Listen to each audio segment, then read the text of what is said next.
बाद बांग्लादेश हा आरिवो बान स्नाम थानिवो बांग्लादेशिरो याग्रखा आपनो तुइनो उर नांगाजा त्रिपुरा कलेज शहर मनो तुइमा किनारो बाद हानि हावो बान स्नामा कितिंगै बांग्लादेशिनि हा आरि मुरगनायरो कक अंखा बीजेपी असमसा याग्रमा बाय उर नांलाय थांका हा आरिवो लखिसरा आरसीसी ब्रिज निसिमि सिमालंजरा 2.5 किमी बान स्रामजाक तंगमानि थानाय तालसा सगा माहि कंस्ट्रक्शन नि तोजि मुंबाय तालसा स्रामका अ तालसानि बिसिंगो मुंसा कक्सिल चामुं करै फियाबा आजमसा तामनि बागै कक्सिल चामुं तै कासुमुंना नांका सुमु आजायजा अ सामुं बतां हा आरिनि 150 गज बिसिंगो कलायो हनै सायमानका ठिकादार संस्थानि बखाक्तै एबा ठिकादार मथानि बखाक्तै साजाका सिगांगो मुंसापन अबहाय खा मिथिक मुं करै अ बान स्रामतानिबो फियाबा ताबुका आजमसा बीएसएफ नि बखाक्तै बहानो मुथाग्रे हनै साजाका दिनै फुंगो सामुं थागै मारका हनै पक्तमाव सायमानका पातिमा थायो थाङै सयकिया डीसीएम मतिरंजन देब्रमा तै सञ्जित कुमार देब्रमा बरक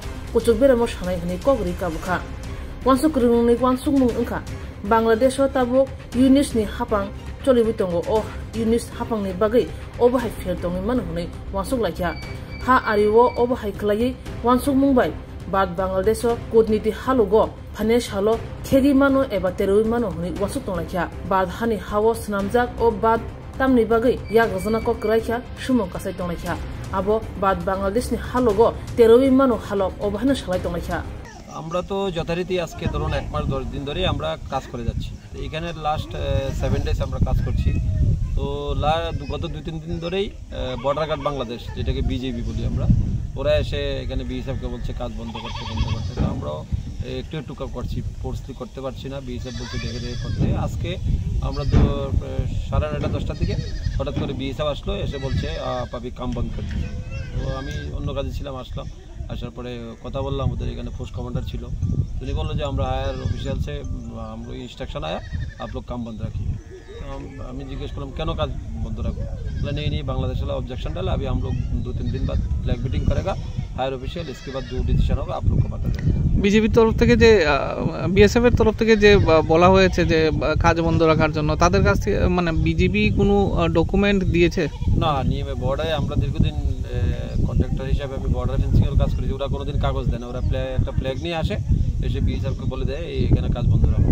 বিএসএফ যথারীতি পরবর্তী সময় আমি 1-2 গাড়ি মাটি নিয়ে আসলাম, বিএসএফ আবার এসে বলছে আপনারা এখানে কোনো মাটি ফেলবেন না, 150 গজের ভিতরে কোনো কাজ করবেন না। 150 গজ বলতে আমাদের শ্মশানঘাট থেকে আপনি দেখতে পাচ্ছেন 150 গজ প্রায় শহরের অনেকটা পার্টি আমাদের মানে জলমগ্ন হবে যদি এই জায়গাটা কমপ্লিট না হয়। 2018 এবং 2024 দুবারই এই জায়গাটা আমরা দেখেছি বন্যার সময় অনেকটাই ভেঙে গিয়েছিল। তো এবার যদি বাদ না হয় কি ধরনের আশঙ্কা মনে করেন? আশঙ্কা তো সবাই আশঙ্কার পরিপ্রেক্ষিতেই তো ইমার্জেন্সি টেন্ডার হয়েছে, আমরা কাজ পেয়েছি এবং ফোর্সলি কাজ করছি।